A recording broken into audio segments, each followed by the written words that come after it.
नमस्कार।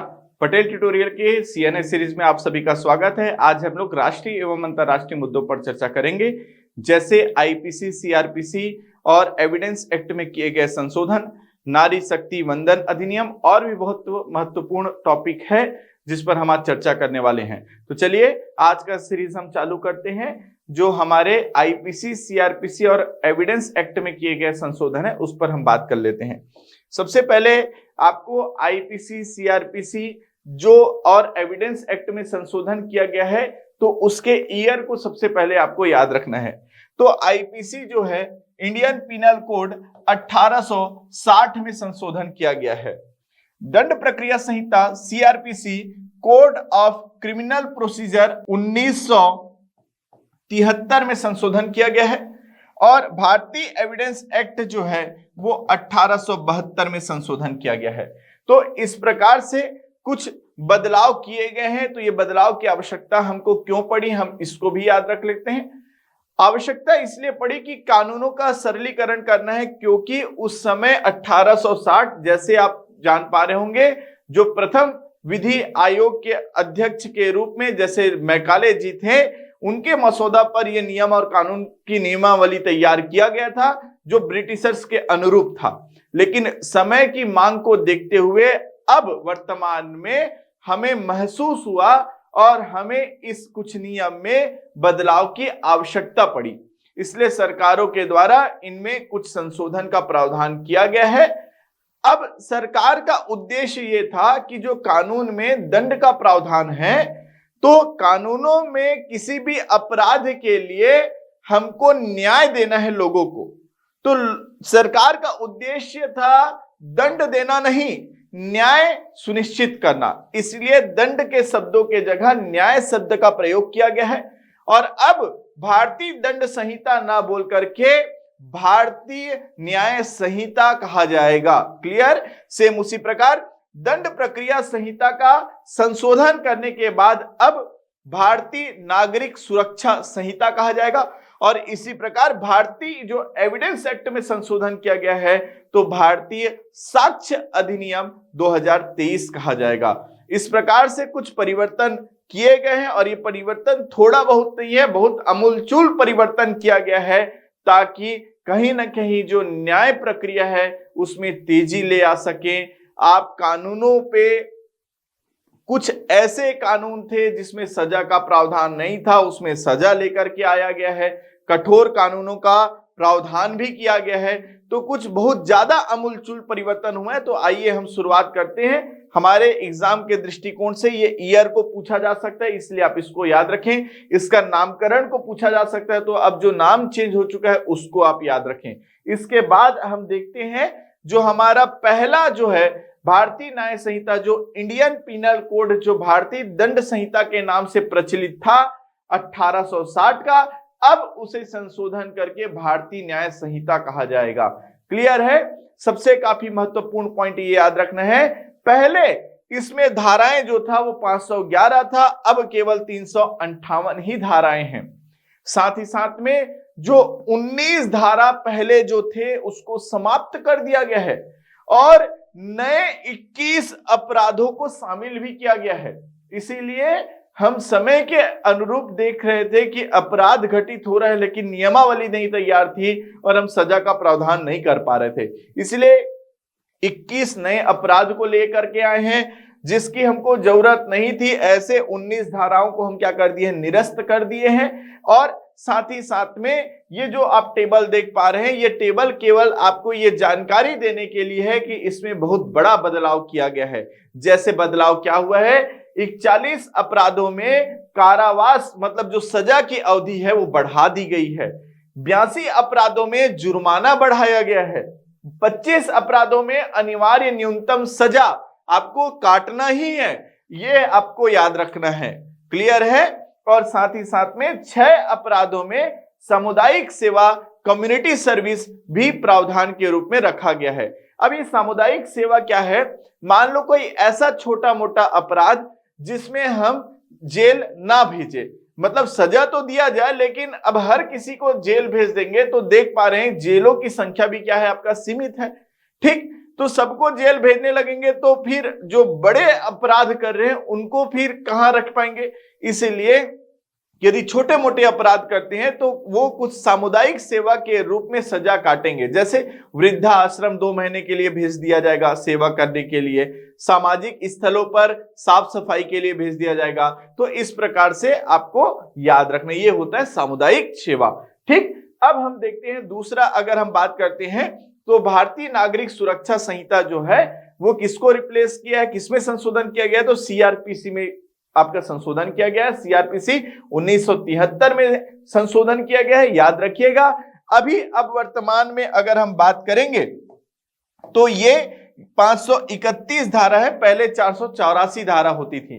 ठीक इसी प्रकार जो सीआरपीसी है वो गिरफ्तारी, इन्वेस्टिगेशन, मुकदमा चलाने की विधि को निर्धारित करता है। और साथ ही साथ में यदि हम बात कर पा रहेंगे आईपीसी का बात, तो आईपीसी हमको ये बताता है कि कौन सा कृत्य जो है वो अपराध है, ये एक आपराधिक संहिता कहलाती है। मतलब कौन से काम को करने पर वो अपराध की श्रेणी में आएगा, और यदि अपराध है तो हमको क्या सजा देने का प्रावधान होगा, क्या सजा होनी चाहिए, ये आईपीसी तय करता है। इसलिए तो भारतीय न्याय संहिता बोला गया है। आया बात समझ में क्लियर? ये जो उस विधि के अनुरूप आपको मुकदमा, इन्वेस्टिगेशन, गिरफ्तारी हो रहा है कि नहीं वो इसको बताता है, वो सीआरपीसी है। इसी के साथ साथ में जो साक्ष्य अधिनियम या एविडेंस एक्ट जो है वो 1872 में संशोधन कर दिया गया है, अब भारतीय साक्ष्य अधिनियम के रूप में कहा जाएगा। इसमें हम बयान दर्ज, सबूत पेश, तथ्यों को साबित कैसा किया जाए उस पर हम बात करते हैं, वो निर्धारण करने का काम करता है। क्लियर है? पहले इसमें 167 धाराएं थी, अब 170 धाराएं कर दिया गया है। साथ ही साथ में 24 धाराओं में बदलाव किया गया है, 6 धारा में निरस्त कर दिया गया है, 2 धारा नए जोड़े गए हैं। हालांकि ये तथ्य आपके लिए इंपॉर्टेंट नहीं है, लेकिन आप अधिनियम के ईयर को याद रखिएगा। अब हम सबसे पहले ये देख पाते हैं कि आपको तो ईयर तीनों जो शुरुआत में मैंने बताया इसको आप याद रखें, ये आपको याद रखना है। इसके बाद यदि हम आगे बढ़ते हैं, इसमें अमूलचूल जो परिवर्तन हुआ है वो परिवर्तन क्या है, तो सबसे पहले राजद्रोह से बदल करके देशद्रोह तय कर दिया गया है। राजद्रोह वो था कि जो सरकारों के खिलाफ यदि कोई आवाज उठाता था तो सरकार क्या करते थे कि उसे राजद्रोह के मुकदमे के आधार पर सजा दे देते थे। लेकिन हम जानते हैं कि अनुच्छेद 19(1) जो है वाक एवं अभिव्यक्ति की स्वतंत्रता देता है, और इस आधार पर यह बोला गया कि क्या व्यक्ति सरकार की आलोचना भी नहीं कर सकता क्या। तो बार बार सरकारों पर यह क्वेश्चन मार्क उठता था, तो सरकार ने भी इस पर संशोधन करके कहा कि आप बिल्कुल सरकार पर या सरकार के खिलाफ या आप असहमत है तो अपनी बातों को रख सकते हैं, लेकिन आप भारत देश के प्रति, राष्ट्र के प्रति कोई भी बात को नहीं बोलेंगे। क्लियर है? और इस आधार पर अब राजद्रोह से बदल करके देशद्रोह शब्द कर दिया गया है। यदि ऐसे कुछ तथ्य या कुछ ऐसे बातें हम करते हैं जो हमारे राष्ट्र के लिए हो, भारत की जो है उस पर बात उठती है, तो देशद्रोह का दर्जा देकर भी उस पर मुकदमा चलाया जा सकता है। दूसरा बात ये याद रखना है कि जो आतंकी कृत्यों को अपनाया गया है, यूएपीए के धारा 15 में जो आतंकी कृत्य का उल्लेख है उसी को शामिल कर लिया गया, धारा 113 में शामिल कर लिया गया है। क्लियर है? अब अगर हम बात करते हैं कि आतंकी कृत्य क्या होगा, तो कोई ऐसा कार्य या कोई ऐसा काम जो भारत की एकता, अखंडता, संप्रभुता एवं आर्थिक सुरक्षा पर, याद रखिएगा, एवं इकोनॉमिक सिक्योरिटी पर अगर खतरा पैदा करता है तो उसे आतंकी कृत्य माना जाएगा। साथ ही साथ में यदि कोई ऐसे व्यक्ति जो डायनामाइट, एक्सप्लोसिव मटेरियल, जो विस्फोटक पदार्थ हो गए, जहरीला गैस, पॉइजनस गैस हो गए, साथ ही साथ में न्यूक्लियर का उपयोग करता है और उससे किसी की यदि मृत्यु हो जाती है तो उसे भी याद रखिएगा आतंकवाद कृत्य में शामिल किया जाएगा।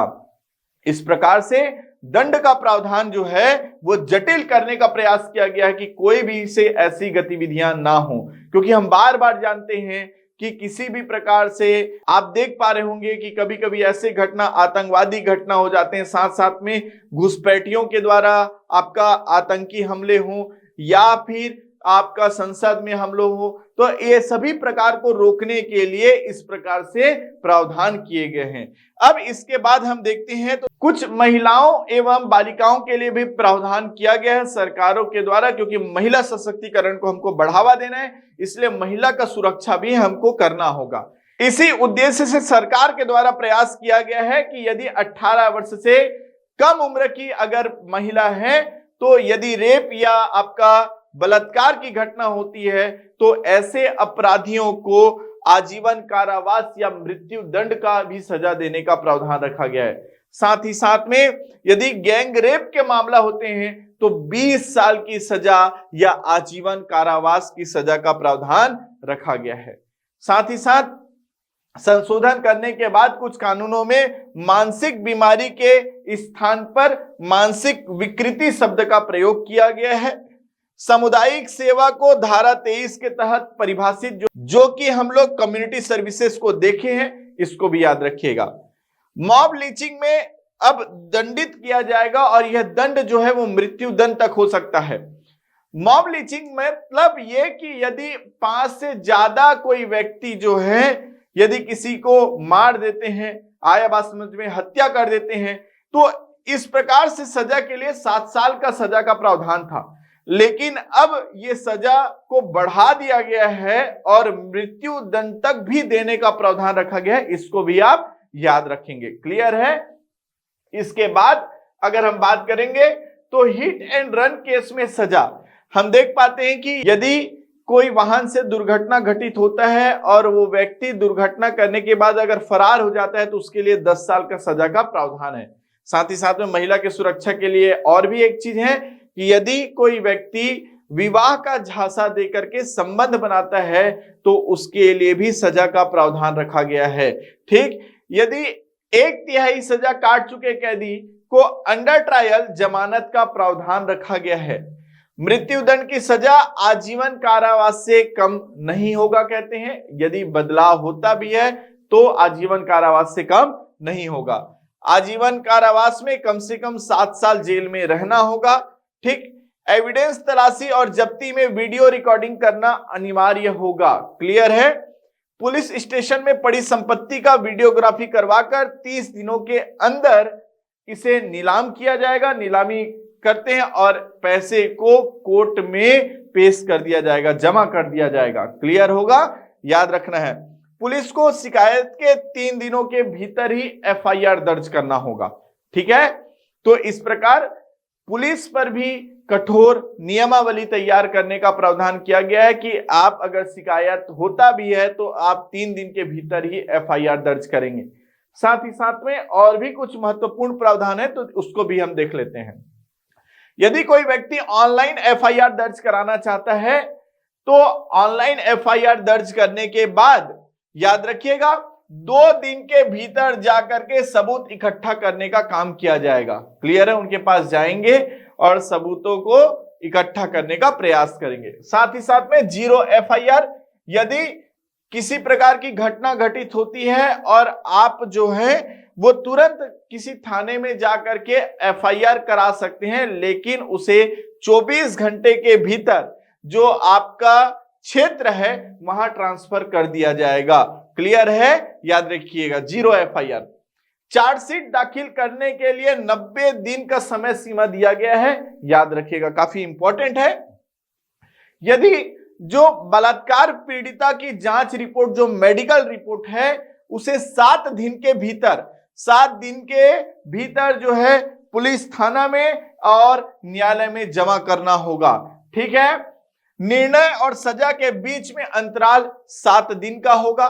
ठीक, मुकदमा खत्म होने पर न्यायाधीश का निर्णय, यदि हम चाहते हैं कि कोई मुकदमा खत्म हो जाता है उसका त्वरित निर्णय के लिए ऐसा नहीं कि समय ऊपर समय नहीं दिया जाएगा, 45 दिन के भीतर अंतिम निर्णय दे दिया जाएगा। क्लियर है?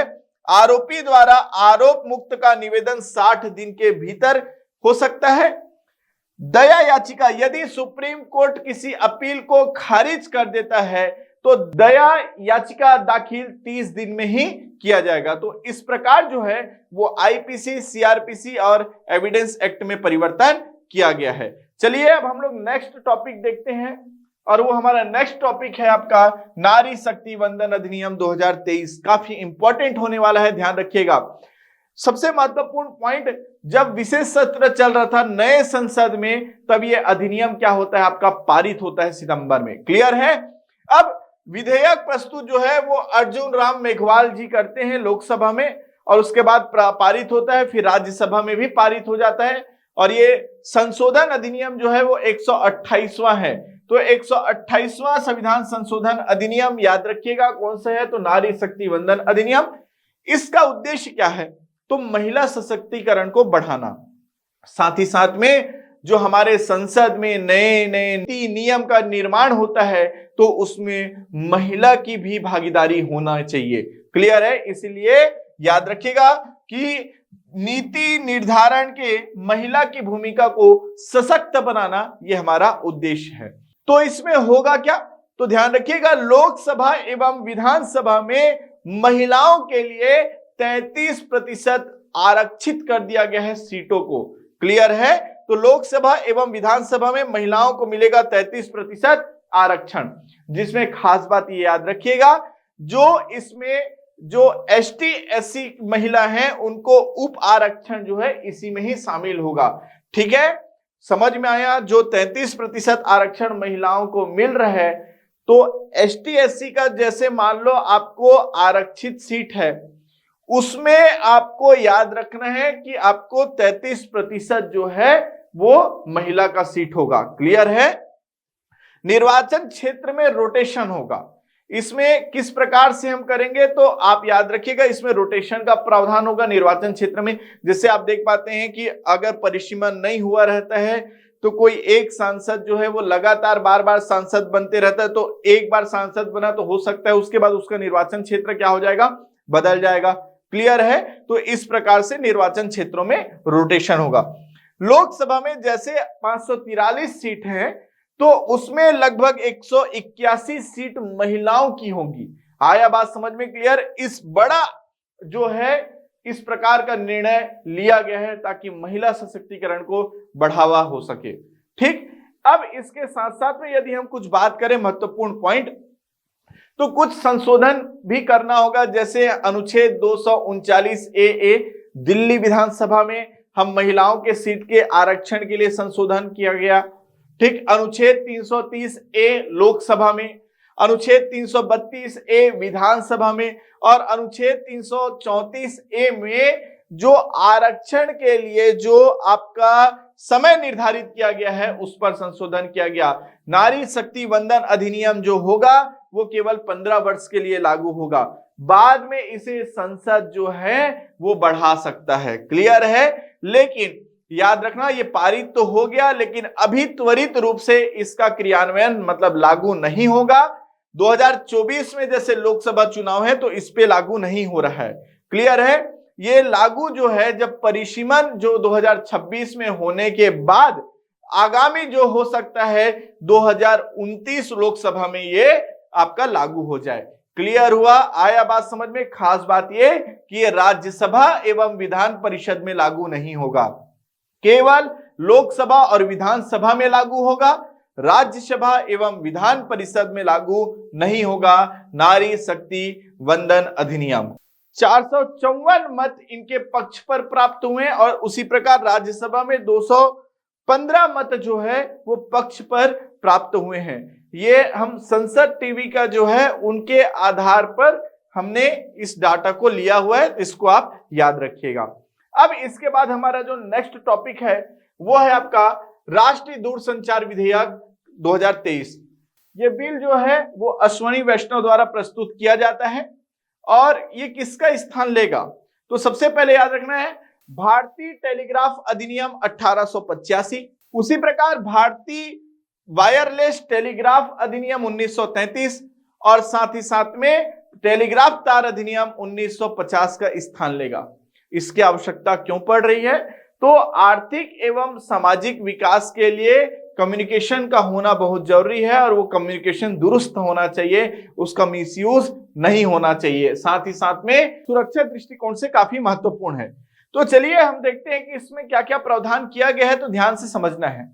जो टेलीकम्युनिकेशन है उसका नेटवर्क स्थापित करना या रेडियो सेवाएं प्रदान करना या दूरसंचार सेवाएं प्रदान करना, तो इनमें प्रदान करने से पहले आपको सरकार की अनुमति लेना आवश्यक है, सरकार की अनुमति होना चाहिए। दूसरा चीज है कि यदि आपात की स्थिति आती है, इमरजेंसी कंडीशन स्थापित होता है, तो आपातकाल एवं सुरक्षा की स्थिति में सरकार अस्थायी नियंत्रण, टेम्परेरी उस पर कंट्रोल कर सकता है। क्लियर है। साथ ही साथ में जैसे यदि हम कोई नेटवर्क स्थापित करते थे तो लाइसेंस दे दिया जाता था और लाइसेंस के लिए तिथि निर्धारित की जाती थी। तो इस नियम बनने के पहले जो समय निर्धारित की होगी, मान लो 2030 तक नेटवर्क आप स्थापित कर सकते हैं करके उनको अनुमति मिल चुकी होगी, तो वो जो पूर्ण में जो अनुमति मिल चुका है वो वैध रहेगा। लेकिन अब यदि कोई नेटवर्क स्थापित करता है तो उसे 5 साल तक का ही वैध दिया जाएगा अनुमति, इससे आगे की अनुमति नहीं है। आया बात समझ में। पूर्ण निर्धारित लाइसेंस वैध रहेगा, लेकिन अब लाइसेंस जो मिलेगा वो केवल 5 साल तक का वैध होगा। नेक्स्ट पॉइंट जो है वो स्पेक्ट्रम का आवंटन। स्पेक्ट्रम का आवंटन जो है वो नीलामी के आधार पर होता था, लेकिन अभी भी उसी आधार पर होगा, लेकिन प्रशासनिक आधार पर दिया जाएगा। याद रखिएगा, मतलब स्पेक्ट्रम का आवंटन नीलामी के आधार पर लेकिन प्रशासनिक आधार पर होगा, यह भी याद रखिएगा। खास बात यह कि राष्ट्र हित, एकता और अखंडता और आपात की स्थिति में सरकार जो है उसे सर्च करने की शक्ति प्राप्त होगी, मतलब किसी भी प्रकार का वो सर्च कर सकता है, याद रखिएगा। और जो ट्राई है, ट्राई के अध्यक्ष के लिए 30 वर्ष और सदस्यों के लिए 25 वर्ष का अनुभव, पेशेवर अनुभव होना चाहिए, मतलब उसी पेशे से रिलेटेड हो। और अध्यक्ष के लिए 30 वर्ष निर्धारित किया गया, सदस्यों के लिए 25 वर्ष निर्धारित किया गया है। इसके साथ साथ में ही अगर सरकार को किसी प्रकार का विशेष संदेश भेजना हो तो उसे विशेष संदेश के प्रसारण का संदेश दिया जा सकता है। अगर कोई सिम कार्ड का क्लोन तैयार कर रहा हो या दुरुपयोग कर रहे हैं तो इसे अपराध माना जाएगा।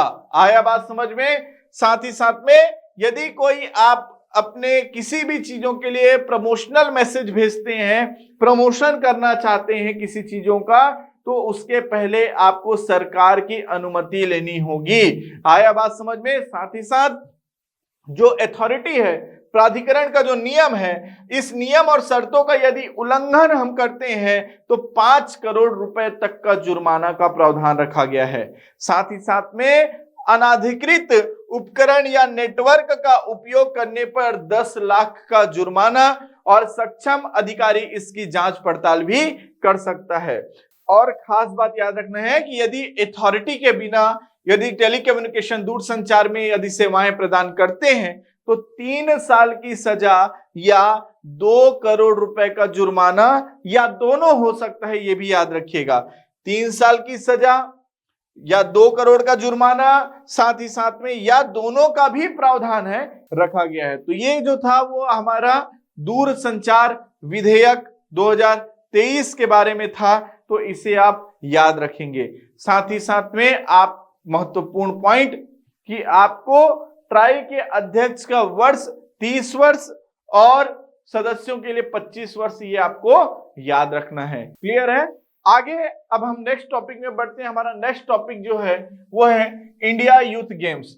इंडिया यूथ गेम्स का आयोजन जो है वो तमिलनाडु में हो रहा है। ये 6वां संस्करण है और इसका आयोजन का तिथि जो है वो 19 जनवरी से लेकर के 31 जनवरी तक निर्धारित किया गया है।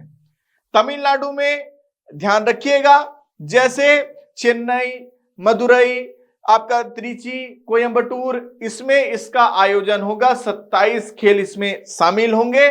खास बात यह कि इसका जो शुभंकर है वीरा मंगई को याद रखिएगा। पूरा नाम वीरा मंगई वेलु नाचियार है, लेकिन आप वीरा मंगई बस याद रखिए कि इसका शुभंकर है। क्लियर है? तो इस प्रकार याद रखना। संस्करण कौन सा? छठवां।